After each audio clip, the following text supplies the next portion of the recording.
Three men convicted of murdering Ahmaud Arbery were back in court this morning, this time federal court, where they stand charged with hate crimes and kidnappings.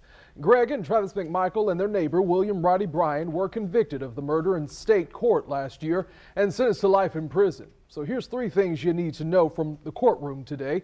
The public was allowed in for only about 10 minutes. The judge closed the courtroom to hear several motions that are under seal.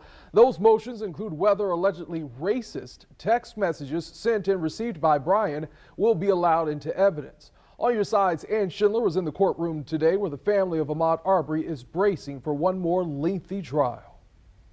Ahmaud Arbery's father was in court today with a handful of relatives. He was staring intently at the defendant's table, and for a long time, almost as if he was staring them down. I'm doing great. As long as I get breakfast, I'm great.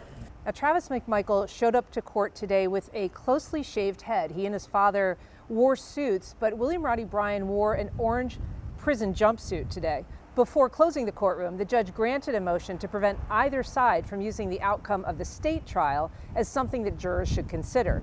That includes the defense insisting that the men have been punished enough, or prosecutors using their murder convictions to bolster their case. Both sides agreed also not to make mention of any plea negotiations that have taken place.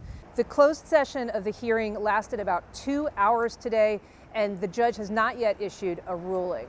Now, Ahmaud Arbery's mother, Wanda Cooper Jones, did come to court today, but she arrived after that closed session began, and so she left without making comment. The men are due back in court on the 31st, and trial is set to begin with jury selection on February 7th. At the courthouse in downtown Brunswick, Ann Schindler, First Coast News, on your side.